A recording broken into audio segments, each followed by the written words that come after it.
دوستوں، آج ہم پڑھیں گے نثری اصناف پر تعارفی نوٹ۔ ہمارے ٹاپک ہے افسانہ، سوانح اور ڈرامہ۔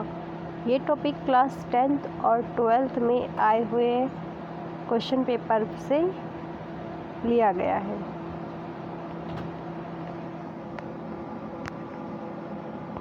آپ کو اسکرین پر نظر آ رہا ہے سوال نمبر 16۔ اس میں لکھا ہوا ہے درج ذیل نثری اصناف میں سے کسی ایک صنف پر تعارفی نوٹ لکھیے۔ یہ کل 3 مارکس کا آیا ہے سال 2022 میں۔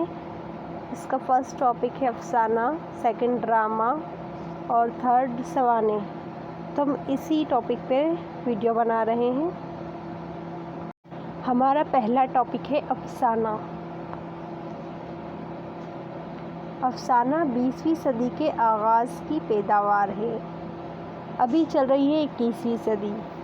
اس میں بتا رہے ہیں کہ جو افسانہ ہے وہ 20ویں صدی کے آغاز کی پیداوار ہے۔ تیزی سے بدلتے ہوئے زمانے کا ساتھ دینے والوں کے لیے مختصر افسانہ کسی خاص کشش رکھتا ہے۔ مطلب جو وقت بدل رہا ہے اس بدلتے وقت کے ساتھ افسانہ ہے جو وہ لوگوں کے لیے خاص کشش رکھتا ہے۔ افسانہ اس کہانی کو کہتے ہیں جس میں زندگی کی سچائیوں کا بیان ہوتا ہے۔ نقادوں نے افسانے کی مختلف تعریفیں بیان کی ہیں۔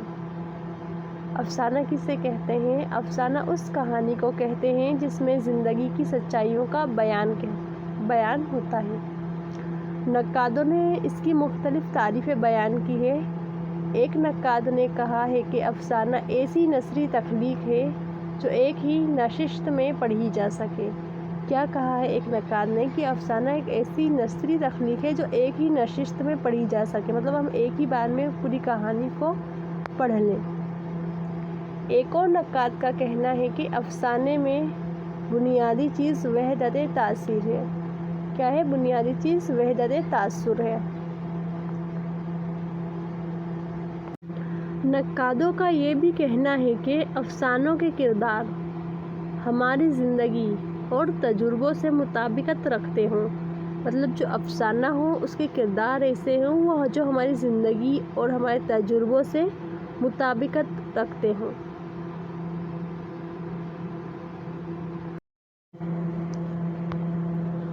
افسانہ کہانی اختصار کے ساتھ زندگی کے کسی اہم گوشے کو ہمارے سامنے پیش کرتا ہے۔ جو ایک افسانہ مطلب یہ جو ایک کہانی ہے وہ بالکل اختصار مطلب کم وقت میں کسی زندگی کے گوشے کو ہمارے سامنے کیا کرتا ہے؟ پیش کرتا ہے۔ مختصر ہونے کی وجہ سے واقعات میں جھول ہونے کا اندیشہ بھی کم ہوتا ہے۔ یہ کیا چھوٹا ہوتا ہے تو اس میں جھول ہونے کا اندیشہ نہیں ہوتا ہے۔ کچھ سیریل اتنے بڑے ہوتے ہیں کہ اس میں سے لگتا ہے یہ تو اسے جھوٹ بات بتا رہے ہیں، لیکن جو افسانہ ہے وہ چھوٹا ہوتا ہے اس لیے اس میں جھول ہونے کا اندیشہ کم ہوتا ہے۔ افسانہ نگار کا مشاہدہ اور انسانی نفسیات کا مطالعہ گہرا ہوتا ہے۔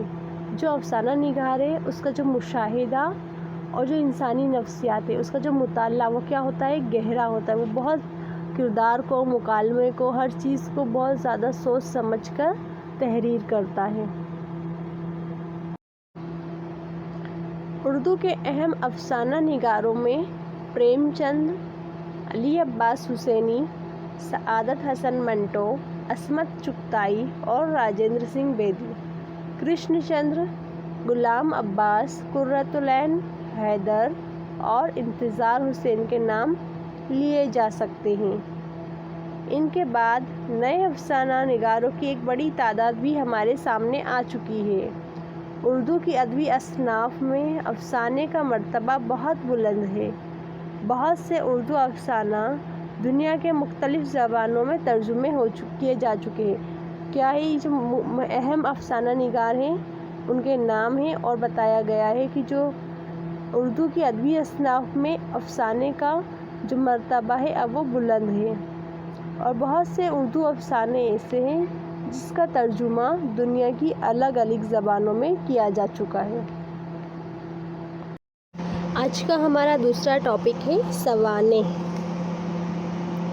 سوانے میں کسی ایک شخص کی زندگی کے واقعات اور حالات یا شخصیت کے مختلف پہلوؤں کا بیان کیا جاتا ہے۔ تو کیا ہوتا ہے، سوانے میں کسی انسان کی زندگی کے حالات بیان کیے جاتے ہیں یا پھر واقعات یا کسی ایک یا پھر مختلف پہلوؤں کا بیان کیا جاتا ہے۔ سوانح نگار اپنے ہم عصروں کی سوانح بھی لکھ سکتا ہے اور تاریخی شخصیتوں کے سوانح بھی۔ جو سوانح نگار ہے وہ اپنے عمر کے یا ہم عصر میں جو ان کے وقت میں جو لوگ گزرے ہیں ان کے بھی لکھ سکتا ہے اور کسی تاریخی شخصیت کے سوانح بھی لکھ سکتا ہے۔ اس صنف کا مقصد کسی اہم شخص کے حالات زندگی سے قاری کو روشناس کرانا ہوتا ہے۔ اس صنف کا کیا مطلب ہوتا ہے کہ کوئی ایک اہم شخص ہے اور اس کی حالات زندگی کو قاری کے سامنے روشناس کرانا ہے، اس کو بتانا کہ اس کی زندگی میں یہ حادثات اور یہ واقعات پیش آئے تھے۔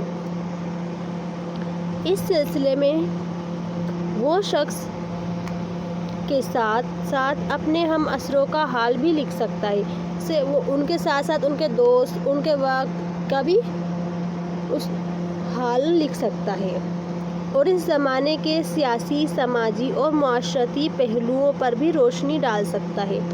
اس زمانے کے کون سے پہلوؤں پر روشنی ڈال سکتا ہے؟ سیاسی، پولیٹیکل، سماجی مطلب سوشل، اور معاشرتی مطلب اکنومیکل پہلوؤں پر بھی روشنی ڈال سکتا ہے۔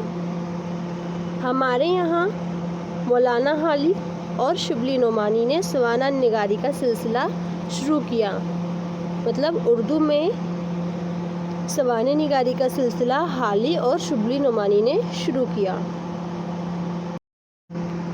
حالی نے ممتاز ادبی شخصیتوں کے سوانح لکھے، جیسے حیات سعدی، اس میں شیخ سعدی کی بات کی گئی ہے۔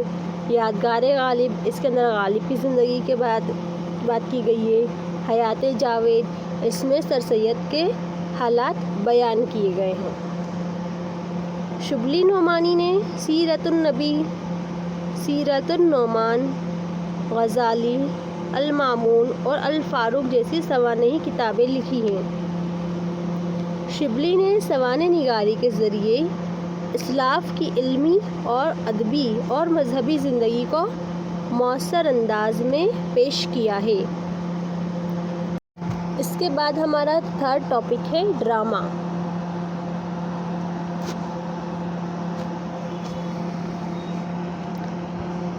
ڈرامہ یونانی زبان کا لفظ ہے۔ کس زبان کا لفظ ہے؟ یونانی زبان کا لفظ ہے۔ اس سے مراد ہے کر کے دکھانا۔ اس سے کیا مطلب ہے؟ کر کے دکھانا۔ اس میں کرداروں، مکالموں اور مناظر کے ذریعے کسی کہانی کو پیش کیا جاتا ہے۔ مطلب اس میں کیا ہوتا ہے؟ کرداروں، کریکٹر کے ذریعے، مکالموں مطلب کریکٹر کی بات چیت کے ذریعے، اور منظر، مناظر مطلب منظر کے ذریعے کسی کہانی کو پیش کیا جاتا ہے۔ قدیم ہندوستان میں بھی اس کی روایت موجود ہے اور اس کو ناٹک کہا جاتا تھا۔ مطلب پرانے زمانے سے یہ ہندوستان میں روایت موجود ہے اور اسے پہلے ناٹک کہا جاتا تھا۔ ارسطو نے ڈرامے کو زندگی کی نمائندگی، کہیں کہیں نکلتا ہے نقالی کہا جاتا ہے۔ ارسطو نے ڈرامے کو کیا کہا ہے؟ زندگی کی نقالی یا پھر نمائندگی کہا ہے۔ داستان، ناول اور افسانے کے مقابلے میں ڈرامہ اس لحاظ سے حقیقت سے قریب تر ہوتا ہے۔ مطلب جو داستان، ناول اور جو افسانہ ہوتا ہے اس کے مقابلے میں جو ڈرامہ ہے وہ انسان کی زندگی کے زیادہ قریب تر ہوتا ہے۔ اس میں الفاظ کے ساتھ ساتھ کردار، ان کی بول چال اور زندگی کے مناظر بھی دیکھنے والوں کے سامنے آ جاتے ہیں۔ ڈرامہ ایک طرح سے ہم کہہ سکتے ہیں سیریل۔ ڈرامہ بنیادی طور پر اسٹیج کی چیز ہے، لیکن ایسے بھی ڈرامے لکھے ہیں اور لکھے جاتے ہیں جو صرف سنانے اور پڑھنے کے لیے ہوتے ہیں۔ ریڈیو کی وجہ سے ڈرامے کی مقبولیت میں اضافہ ہوا اور ٹیلی ویژن پر جس طرح کے پروگرام سب سے زیادہ پیش کیے جاتے ہیں ان کا تعلق بھی کسی نہ کسی طرح ڈرامے کی صنف سے ہی ہوتا ہے. جتنے بھی سیریل ہیں وہ کیا ہے، وہ ڈرامے ہیں. اور ڈرامے ریڈیو پہ بھی پیش کیے جاتے ہیں، اسے سمعی ڈرامہ کہا جاتا ہے. ارسطو نے ڈرامے کے اجزائے ترکیبی میں 6 چیزوں کو ضروری قرار دیا ہے. جو ارسطو نام کے ایک انسان ہیں، انہوں نے ڈرامے میں اجزائے ترکیبی میں 6 چیزوں کو ضروری قرار دیا ہے: قصہ، کردار، مکالمہ، مرکزی خیال، سجاوٹ اور سنگیت. کون کون سی چیزیں ہیں پھر سے دیکھیں گے ہم. قصہ، کردار، مکالمہ، مرکزی خیال، سجاوٹ اور سنگیت. لیکن ضروری نہیں ہے کہ ہر ڈرامے میں سنگیت یا موسیقی کا عنصر ہو. کچھ چیزوں میں ضروری نہیں ہے کہ ہر میں سنگیت ہو. پلاٹ، کردار، مکالموں اور مرکزی خیال کا ہونا البتہ ضروری ہے. ضروری چیز کیا ہے؟ پلاٹ، کردار، مکالموں اور مرکزی خیال، ان کا ہونا ضروری ہے. ڈرامے کی کامیابی کے لیے ضروری ہے کہ اس میں واقعات کی کڑیاں اس طرح ملائی جائیں کہ بتدریج نقطۂ عروج تک پہنچ سکے. مطلب جو واقعات ہیں اس طرح سے ہوں کہ اس میں سمجھ میں آئے اور ناظرین کی توجہ ایک نقطہ یا خیال پر مرکوز ہو جائے، اور جتنے بھی اس کو دیکھنے والے ہیں اور سننے والے ہیں ان کا جو خیال ہے وہ مرکوز ہو جائے، ایک جگہ ہو جائے. اس کے بعد ڈرامہ انجام کی طرف بڑھتا ہے.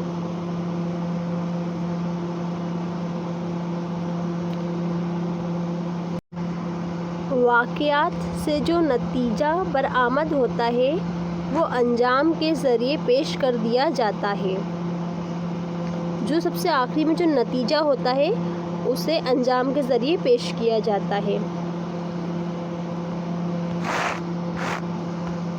حق و باطل، خیر اور شر کی کشمکش، بنیادی انسانی اقدار اور سماجی، قومی اور سیاسی مسائل کو ڈراموں میں پیش کیا جاتا ہے. کس قسم میں پیش کیا جاتا ہے؟ حق و باطل، خیر اور شر کی کشمکش، بنیادی انسانی اقدار اور سماجی، قومی اور سیاسی مسائل کو ڈراموں میں پیش کیا جاتا ہے. آپ ہمارے ٹیلی گرام چینل اردو صبح پر جڑ سکتے ہیں. وہاں پر آپ کو اس کی پوری چیپٹر کی PDF، ساتھ ہی خلاصے کی PDF اور MCQ کی PDF مل جائے گی. اگر یہ ویڈیو آپ کو پسند آئی ہے تو آپ اسے لائک کریں، شیئر کریں، اور کسی ٹاپک پہ آپ کو ویڈیو بنوانی ہے تو آپ اس ٹاپک کو کمنٹ باکس میں کمنٹ کریں. ساتھ ہی اس چینل کو سبسکرائب کر کے بیل آئیکن کو پریس کریں.